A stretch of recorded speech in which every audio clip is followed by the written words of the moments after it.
السلام عليكم. النهارده هنعرف مع بعض ازاي نحسب خلايا التبريد بالنسبه للالعاب المغلقه اللي انت محتاجها جوه العنبر.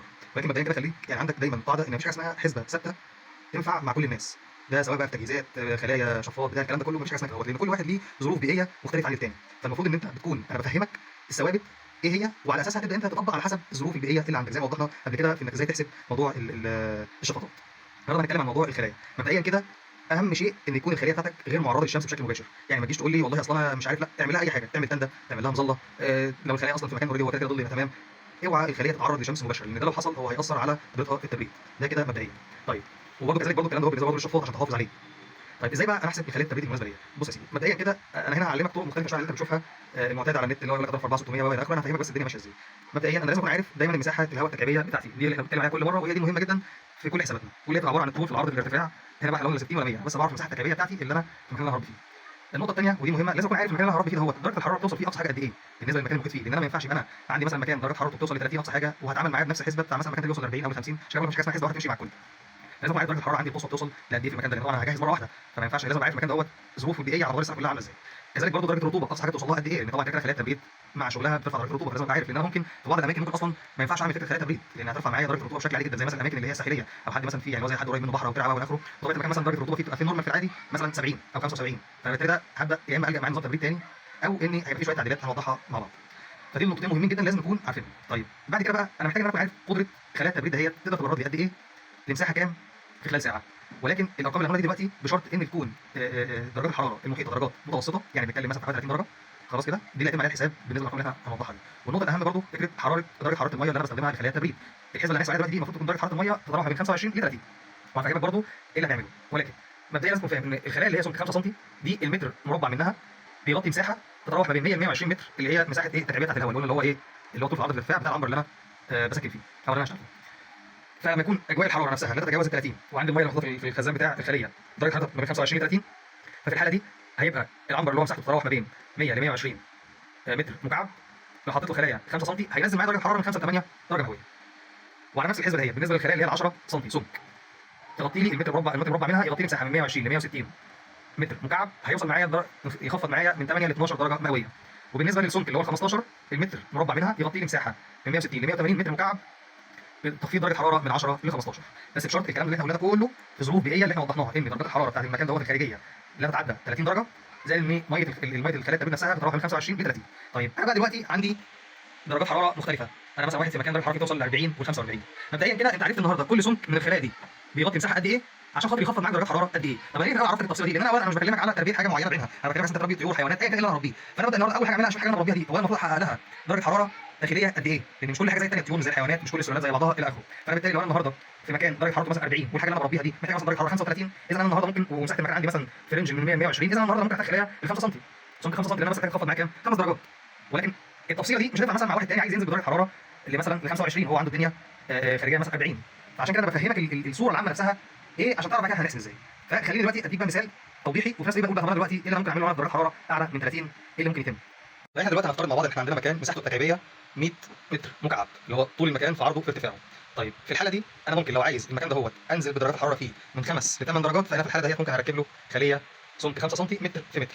طيب انا لو عايز انزل بدرجات الحراره من 8 ل 12، يبقى في الحاله ديت انا هختار خليه 10 سم، وهبدا ان انا اقسم الرقم بتاعي ده على المساحات دهيت بحيث اعرف انا محتاج خليه مساحه قد ايه، فهتطلع مثلا ولنفرض هيطلع مثلا حوالي 80 سم مربع، يعني اللي هو اقل من متر. طب انا لو عايز اخفض بقى من 10 ل 15، يبقى في الحاله دي انا هختار خليه 15 سم سمك، وهحسب على المتوسط دهوت هيطلع لي مساحه الخليه. يبقى اذا انا هنا دلوقتي عشان خاطر اعرف حجم الخليه اللي انا محتاج اركبها عندي، بحسب ده بناء على المساحه التكعيبيه للمكان وعدد درجات الحراره اللي انا عايز اخفضها في المكان. يعني الموضوع مش ارتجالي، ليه؟ لان انا النهارده انا عايز اخفض 5 درجات بس لمساحه 100 متر وفي درجات الحراره الطبيعيه اللي هي قلنا ما بتعلاش عن 30.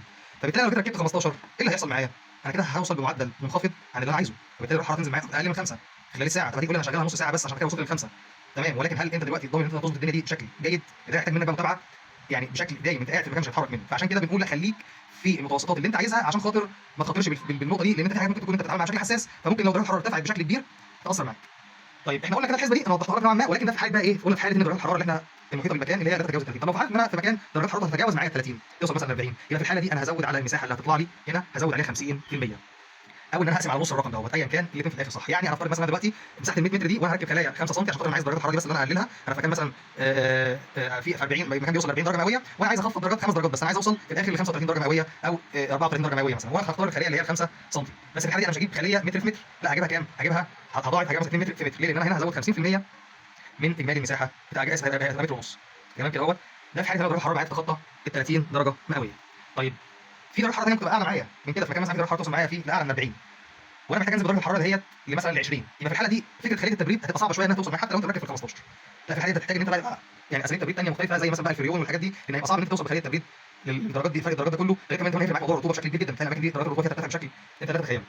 طيب بالنسبه بقى اتكلمنا عن الرطوبه. طيب بالنسبه للناس اللي هي عندها الاماكن بتاعتها درجه الرطوبه اصلا فيها هي كده كده عاليه، يعني انا مثلا دلوقتي بربي في مكان درجه الرطوبه بتاعته المحيطه مثلا تتراوح من 60 ل 70، انا في مكان مثلا قريب من بحر، قريب من فرع نيل، ترعه، اي حاجه زي كده اهوت، فبالتالي عندي في رطوبه دايما. خلي بالك ان انت كل ما الصيف او كل ما درجه حراره الجو نفسها بترتفع وانت في قريب منك مصدر ميه، فالرطوبه بالتالي بتعلى زياده. طب في الحاله دي بقى لو شغلت انا الخليه بشكل طبيعي واني الميه اللي فيها درجه حرارتها من 25 ل 30 درجه، في الحاله دي اللي هيحصل درجه الرطوبه عندي هترتفع بشكل كبير جدا. طب انا هتغلب على الامر ده ازاي؟ هتغلب عليه بان انا لازم اخفض درجه حراره الميه اللي عندي، لازم احط في الميه بتاعه التبريد تكون احط فيها ثلج او انزل درجه حرارتها خالص. طب ده هيفرق معايا في حاجتين مهمين جدا. اول حاجه وهي دي النقطه المهمه جدا، ان انا في الحاله دي هتجنب ارتفاع درجات الرطوبه اللي عندي.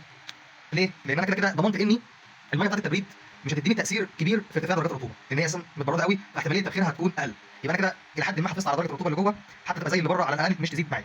طيب والنقطه الثانيه، الطبيعي ان انا المفروض لما تكون درجات الرطوبه عندي عاليه ايه اللي بيحصل؟ بيبقى الحراره اللي الجسم بيستشعرها بتكون اعلى من الحراره اللي على الترمومتر، هي اسمها ايه؟ الحراره المستشعره.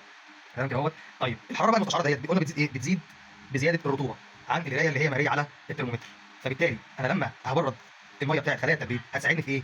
في نزول درجه الحراره نوعا ما الداخليه، بحيث يبقى الطائر نفسه عنده استشعار او الحيوان نفسه عنده استشعار اكتر بالدرجه المطلوبه.